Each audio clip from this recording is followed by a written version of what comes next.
7 Days to Die 3.0 introduces a more customizable gameplay experience since they added a shit ton of settings that players can tweak. Here are the challenges we are going to face. 1 life only. If we die, the run is over. And no do-overs. Headshots only. Body hits won't do any damage, but we can still dismember zombies. Zombie spawn at night is maxed, so we can play safe, or we risk going out at night to make progress. We have to do 1 blood moon per biome, and we'll have blood moons every 7 days. I cannot enter the next biome unless we finish a blood moon on the current biome we are in. Zombie speed and damage will increase for each blood moon we finish, so it will be easier at the start and increasingly difficult as we progress. We will do 1 biome per episode, and I'll be recording this at the same week of the upload. So I also have no idea if this is gonna be a long series or a short-lived one. We're going to have 30 minutes for a 24-hour cycle in-game, so I bumped up the XP rate and tweaked some loot settings so the run won't be impossible to do. Traders are always open, so we won't waste any time waiting for them to open up. This will be my first challenge series, and I have more coming up. Make sure to subscribe to the channel. It's free, and this lets me know that you guys are interested in this kind of content. Also, if you have any challenge suggestions, feel free to leave it in the comments. With all that said, let's start the challenge. The fresh air of zombie flesh. It's been a while since I've played this game, and what can I say?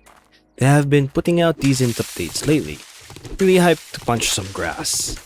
I've skipped the intro challenges so we can go straight to Trader Wreck and get resources along the way for starter tools and armor.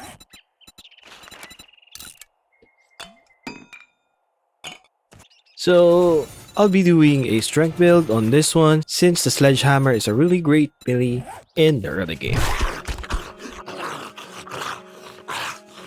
After a few hundred meters, we are now arriving on the settlement. We always make sure to loot these 2 spots for early Forge Ahead magazines.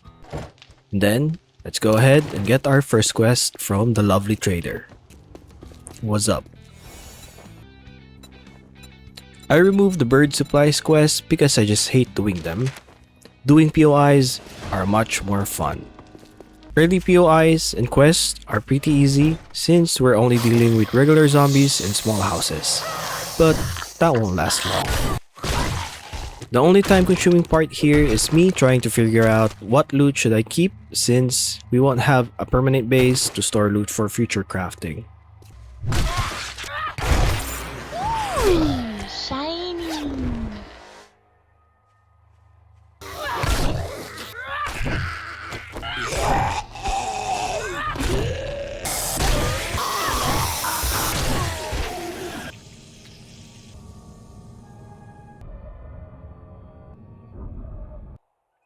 Since we have 30 minutes per day, it's almost nighttime just for finishing our first quest.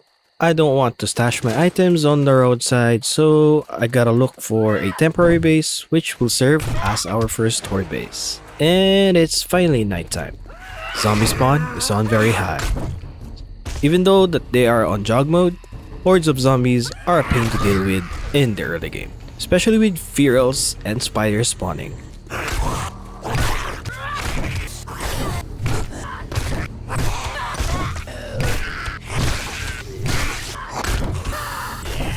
So after clearing our first night horde, I found this house with easy access to the 2nd floor. So I made the decision to settle here and dump my stuff. I'll just do a little renovation until morning comes and we can continue doing some quests.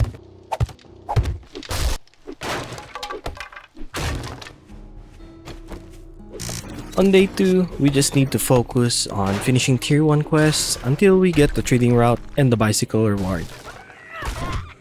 With little time we have per day, I can finish at least 2 to 3 quests per day, so we can have our bicycle ready by day 5. Then, we can start fortifying our horde base and collect resources for the next biome. I will collect as many magazines as we can get from the quest rewards, so we can upgrade our sledgehammer faster. Otherwise, we're going to take shotgun ammo. Since I'm doing a strength build, the shotgun will be our main firearm. But I don't really like using pipe shotguns, so we're just going to pile up shotgun shells till we get the double barrel shotgun. As for my skills, I'll be taking Skull Crusher, Miner 69er, and Mother Load to help me gather resources in the early game. Then up to armor skills. For now, I'm not sure what armor I will be getting, so I'll just put that on hold. Early POIs are piece of cake, so I'm just gonna montage the quests for you.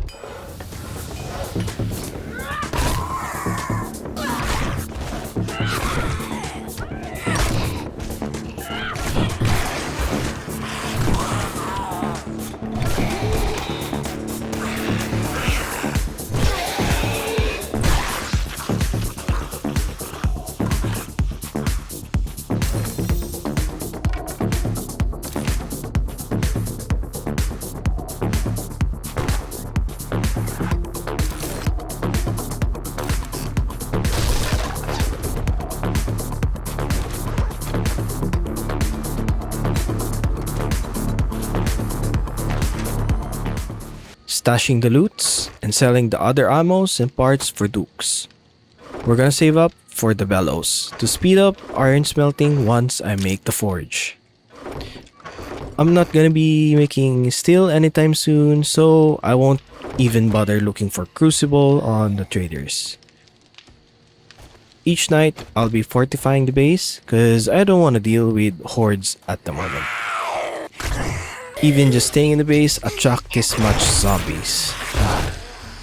This is gonna be hell with higher game stage. Hopefully we get decent upgrades before the first Bloodmoon.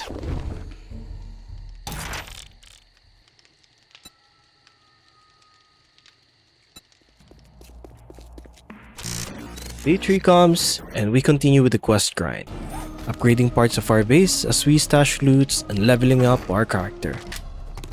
One thing I like about the 3.0 update, aside from the quality of weapons and tools, you will also have a chance to loot a similar item that will have a star on them. When you check the stats, they will have a random increased stat. And I got pretty lucky and got a sledgehammer loot with a damage increase. Even though it's only a quality 2 sledge, I can combine this with a higher quality to transfer the increased stat. For example, you can see the blue percentage, 20%. That means that it will add 20% more damage on top of the base damage of the current sledge. So the higher the quality, the higher the base damage you have, and the 20% will apply to that. This also applies to the tools, which can have higher block damage, meaning faster resource gathering. I managed to squeeze in 3 quests on our 3rd day. Now, we are at 6 quests completed. 4 more and we'll have our bicycle. So here's how the base is looking at the moment.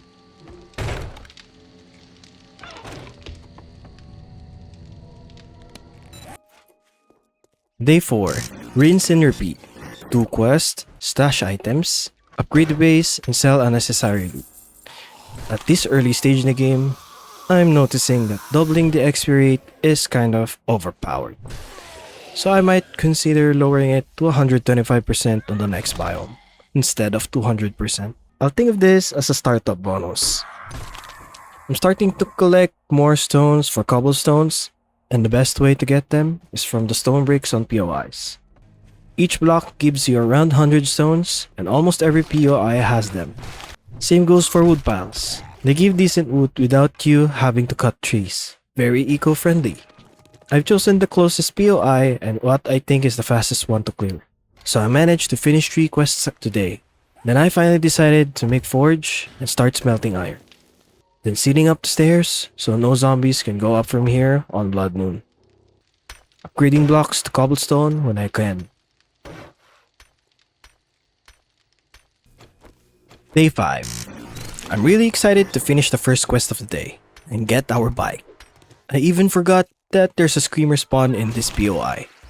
Luckily, I was able to dispose of it before it could scream. Now we're done here. Time to go back to Trader Wreck.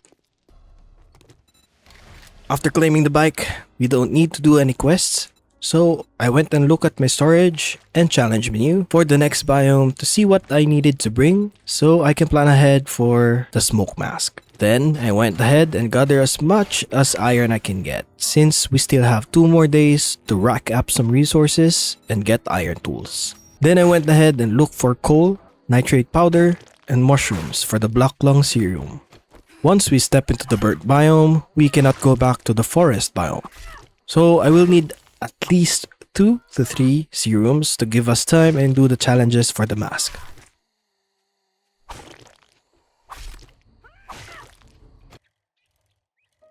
Day 6. I decided to do one last quest and see if I can get any mechanical parts. Because I just remembered that I still don't have a wrench yet. And I need wrench to gather enough parts to make our future vehicles and other electronic traps. After clearing up the POI, I was greeted with a zombie dog horde. With our quality 6 sledge, I just sent them flying. I continued gathering resources and upgrading the base to cobblestone, and adding more layers of walls, in case things go south.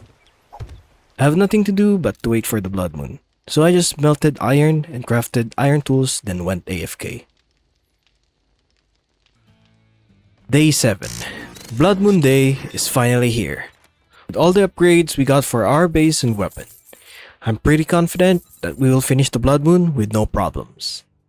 I didn't have anything to do, so I went and looked at what Trader Rec is selling. I was planning on buying bellows, but he decided to sell a quality 2 bellows with ridiculous price. Quality 1 is 3,000 dukes, and quality 2 is 14,400? You gotta be kidding me. I just settled on buying Forge Ahead and Vehicle Adventures instead. Then, I went to my neighbor to say hello, and look for mechanical parts since I still don't have the wrench that I need. And as expected, nothing that I needed here. After staring for a few minutes, I just went and gathered more resources like wood, stone, and iron to pass time. Then I remembered that I have not yet seen the loot room from the base.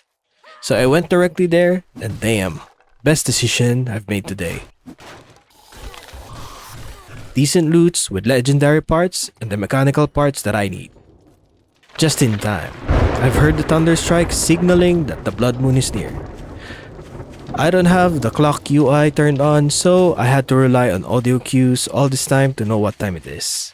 So I went back to the base and added more safety measures, topping this with spikes on the stairs, and we're ready for our first Bloodmoon.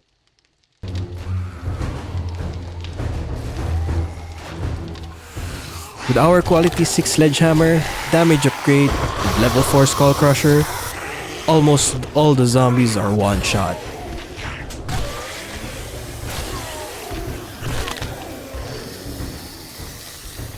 I hear some zombies breaking through the house, but since we sealed up the staircase, we won't worry about that.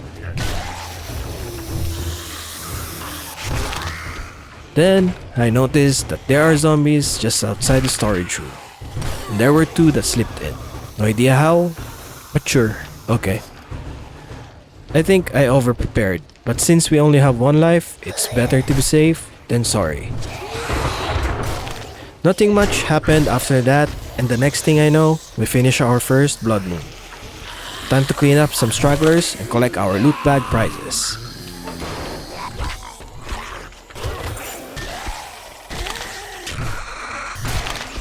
But I must not let my guard down.